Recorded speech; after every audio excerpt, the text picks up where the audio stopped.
I was really afraid of my own fertility. I actually found about that recently because as soon as I had sex, I knew that my period should arrive. But even though I knew that some people they have their periods and then they find out that they're pregnant when they gave birth. So there were a lot of things that caused me a lot of anxiety, and I think this procedure was and is the best thing for my body and my mental health.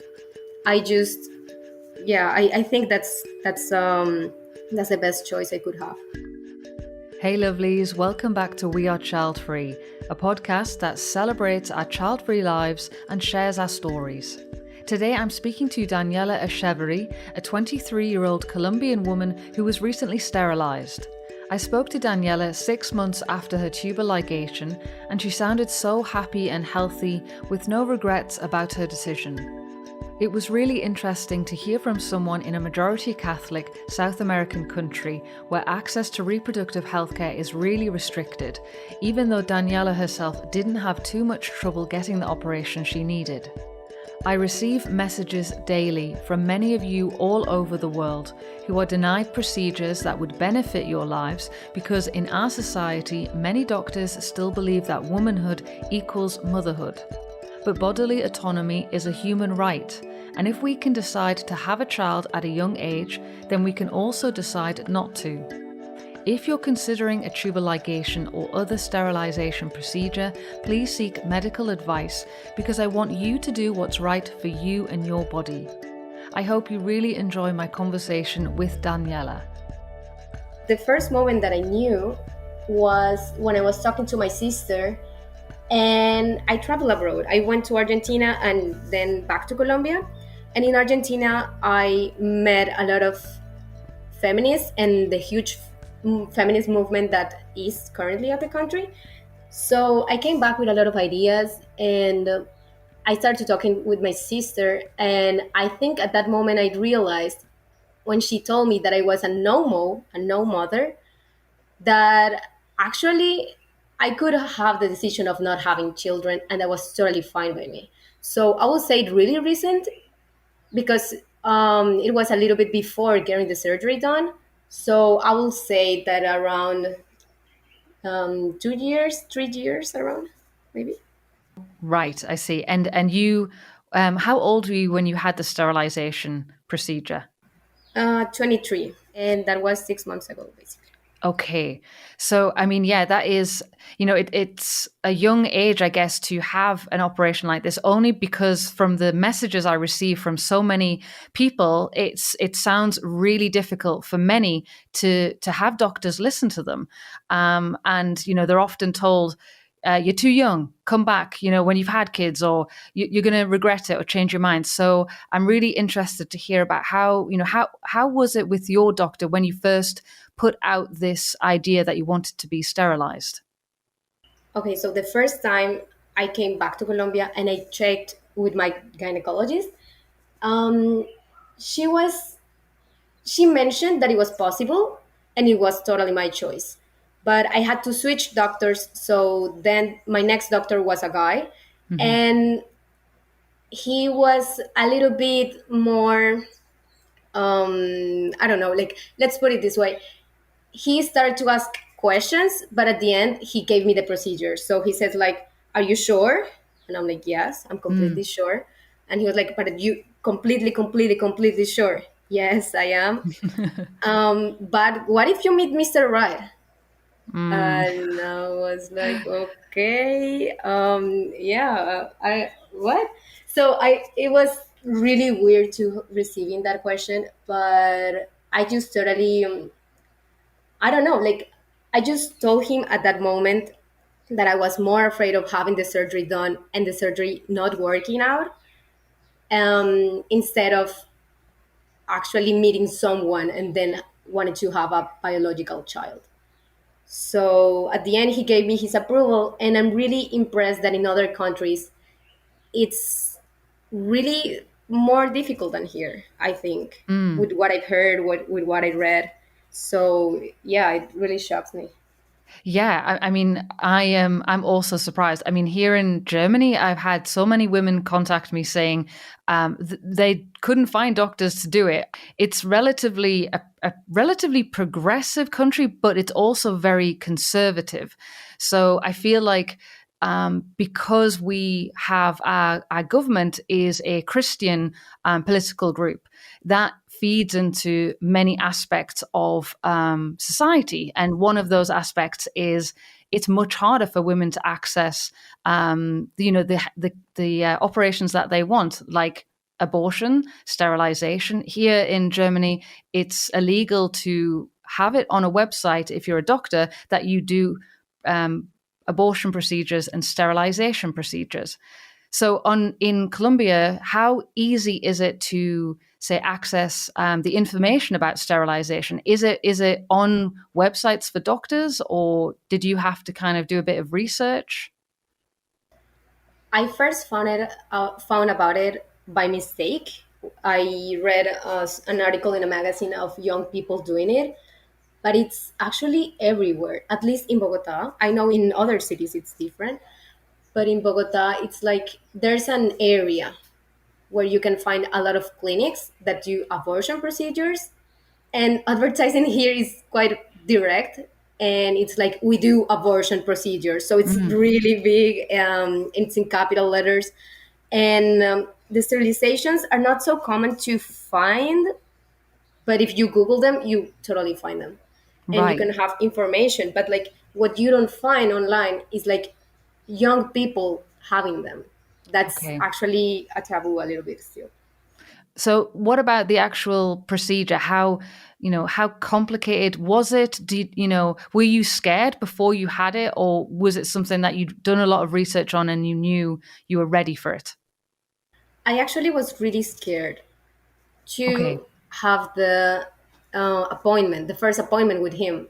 So because I didn't know if I needed to quote the law, because there's a law that says that people older than 18 can get the sterilization, and the government pays for it. So it's basically for free. And I was really afraid that I might need to quote the law so he could hear me out and I could get his approval. But that was more frightening than actually going to the appointments to have everything checked out before the procedure, and also the same day of the surgery was really easy. I couldn't eat breakfast, so what that was like the hardest thing for me because I love constantly eating. Oh, right. It's my thing, and I went really early, around 7 a.m., and I was with a bunch of people. They don't only do tubal ligation procedures, they also do vasectomies. So there were around two men, and the rest of us were women. It was around 30 people. Oh, And then, wow. yes, a lot. Gosh, I'm kind of really surprised at how many women, or women were there. That's incredible. I mean, why do you think? Do you think it is a popular thing for women to really be thinking about in Colombia? Because it sounds like it's much more open about abortion and tubal ligations. It sounds like it's a much more easily accessed kind of procedures. So I'm really intrigued about the contrast between say countries like Colombia and say Germany. It sounds very different. It is a little bit, but with also a lot of their Catholicism here is really Yeah. big. Mm. And it's kind of funny because people actually prefer to have tubal ligations instead of maybe having an abortion or an unwanted child. So I think people do have tubal ligations, but after they had at least one child or something. So young women were there, young women without children were there, Mm. but also young women with children. So it was, I don't know, you can find a lot of different people with different living situations. So yeah, I will say that it's a little bit more open, but it's still a little bit of a taboo still. Right. Okay. Yeah, that's super interesting. So then tell me a little bit about, your childhood. So where did you grow up? I grew up in a hot city because we don't have seasons. So where it's summer all the time, you can find more people with superficial thinking. So back there, they will ask you at the age of 6, how many children do you want to have? Do you want to have any children? So you say yes because you basically see it everywhere. You see Yeah. teenage pregnancies. You think that you want children, but you don't want Mm. that question when you're 6 years old. So you just reply yes. And yeah, growing up like that, it's quite complicated. Yeah, I can't believe anyone is asking a 6-year-old whether, when they're going to have kids or whether they want kids. I mean, that is mind-boggling. Yeah, it is. I mean, I guess that maybe is coming from that it is, quite religious. So it's just a thing that women do there. They're just they're going to want to have children. There's no question about it. It doesn't feel like a choice, really. Exactly. But the good thing with the pandemic is that like the family concept changed. So now it's now people understand if you don't want to have any children in this world, the moment we are living right now. Mm. So they're a little bit more open-minded in that scenario. That's good at least. So there's one silver lining to the pandemic. Yes. So then, tell me a little bit about your family. What about your mother? How did she react? I mean, does she know about this decision to be sterilized? Yes, she knows. I I told her my decision, and she thought that I was going to get the procedure denied, so she wasn't taking me so serious until I asked her to please drive me the day of my surgery. So that's Mm. why she realized that okay, she's really doing it. But she's been always supportive with my lifestyle or my ideas. And yes, I'm really glad that my family took it really well. My sister, my dad, and my mom. Oh, that's amazing. Yeah, so they're so supportive. That's great. Yes. And tell me a bit about your mother. How is it for her generation? I mean, did she, how was it for her as a mother? Was she a full time mom or did she work? Oof. So yes, she worked. So basically, my mom and my dad split up for about 6 years. They Hmm. got divorced, and then they went back together around 5 years ago. Oh wow.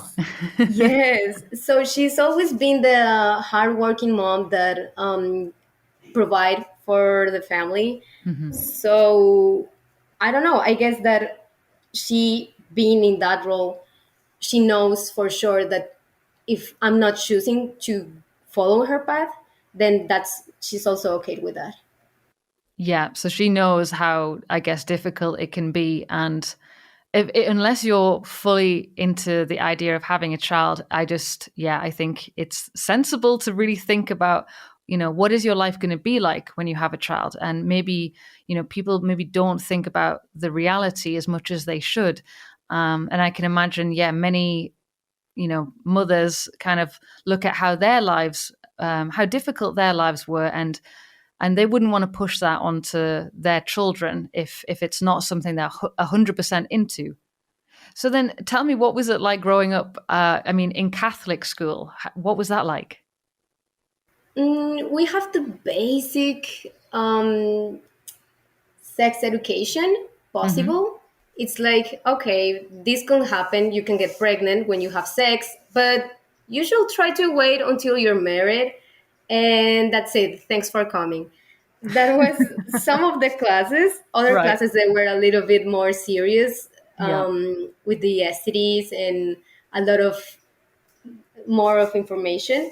But anyways, it wasn't that complete. Like I think that people nowadays you can learn more of sexual education watching TV shows and listening to YouTube videos instead of your t-shirts. Yeah, I mean, it seems to be the world over that sex education in most schools is ridiculously terrible. It's when I think back to my own sex education, it was just, it was probably about like three classes, and it kind of like yours. Maybe it was more, this is the reproductive organs, but nothing that really kind of helps you really understand your body and what you're going through, and giving you real practical advice to, look after yourself. It's much more about scaring people. Yeah, exactly.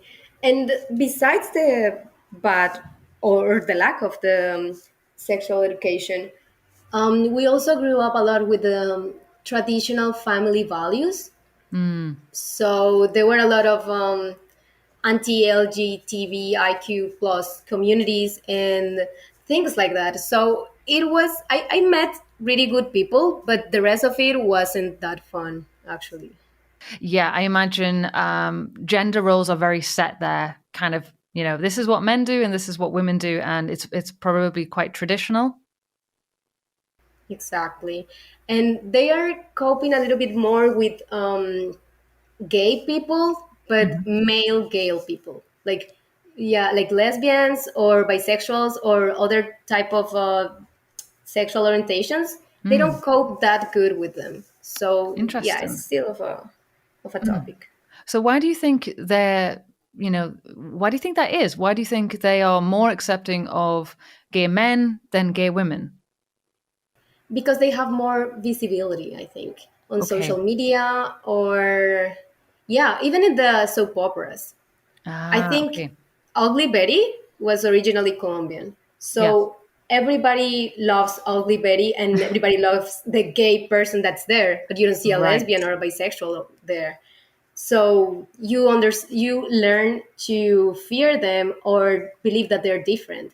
Also with transgender people, they're also like it's almost impossible to be transgender in Colombia because they might kill you, and we Wow. have a really bad situation with transgender community. Yeah, that is heartbreaking. I mean, I know how difficult it is for transgender people here in Germany, so I can only imagine what it's like for people in, places like Colombia. Um, this is the thing. This is why we need representation. We need to see all different types of people out there living their lives, and media needs to help with that, because, like you said, if people see it in a film or TV shows, or just having representation just helps tell people, this is okay. There's nothing to be scared about here. Yes, and it could be in really different ways. It could be social media or it could be movies. The things that you just mentioned, I think that they're important because people are less afraid and people subconsciously think that it's something normal. They're normalizing it. Mm. So I agree with everything that you just mentioned. So tell me a little bit about the feminist groups that really kind of helped make the decision more clear for you with getting the tubal ligation. Tell me a little bit. How did you discover those groups? I found them by accident on on magazines or on Argentinian magazines too. So there were people like me, maybe younger too, and they were saying why they felt so confident about having the decision of getting sterilized. Usually, a lot of millennials mention the environmental situation that we're facing, Mm. and I think that that's a valid reason too. But I wouldn't say that that would be my number one valid reason. But yes, I read a lot about those groups and in podcasts. Really, what I could find in podcasts was tubal ligation, but in women around 30.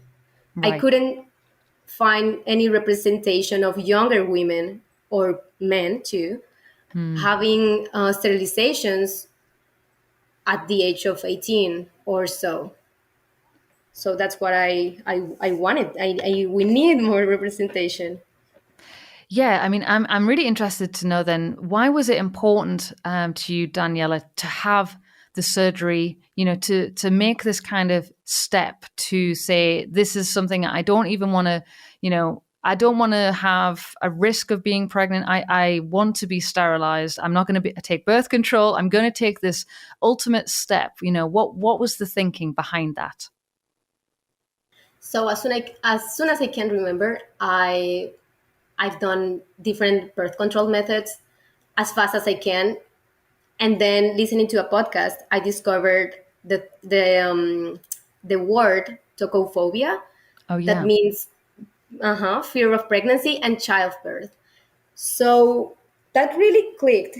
So I thought that maybe that's what was going on with me, because I really didn't want to risk anything. Yeah, for me, I think this procedure was and is the best thing for my body and my mental health.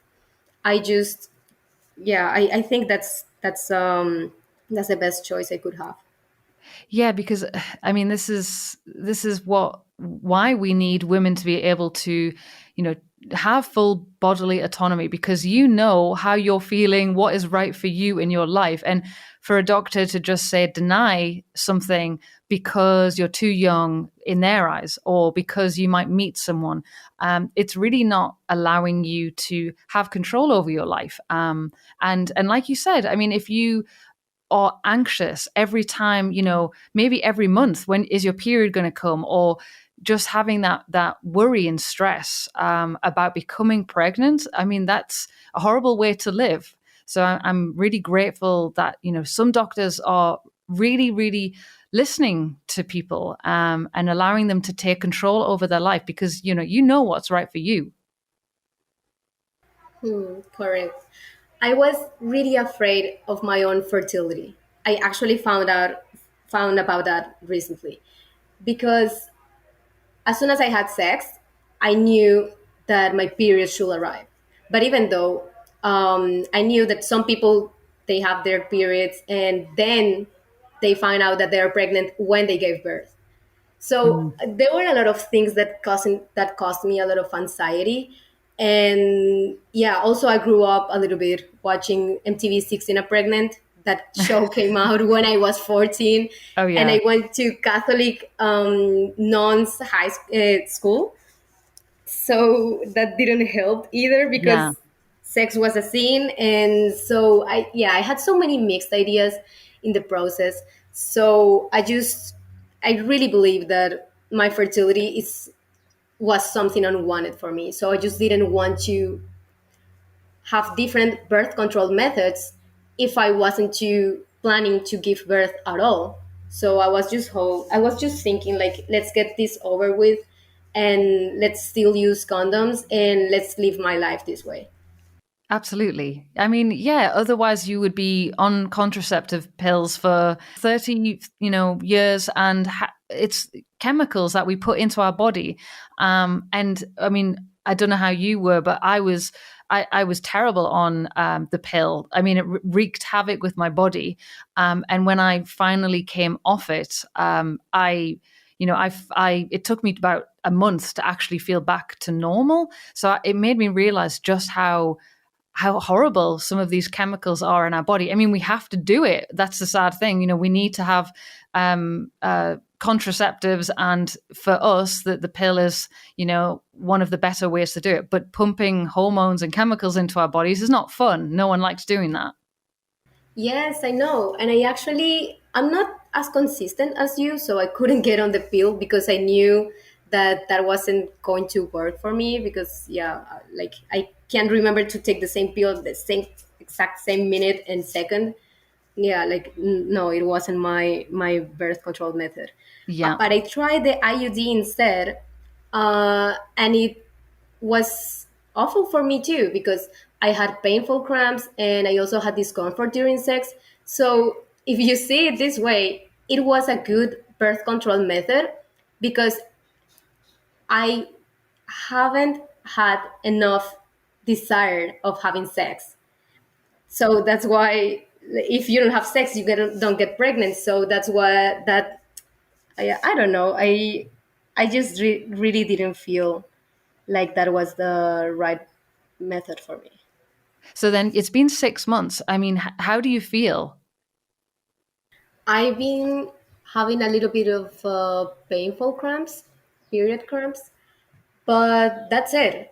They last around 1 day or so, but I don't I don't feel different. I feel less afraid when I have sex. That's correct, and I will say that that's it.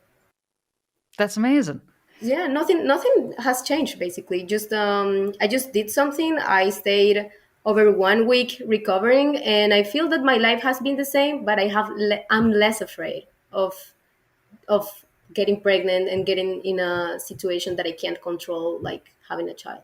Yes. So then, what would you say to someone who would say, what if you regret the decision to have the tubal ligation? Mm, I think I will totally regret more having a child and having to look at them every day instead of never having a child in the first place.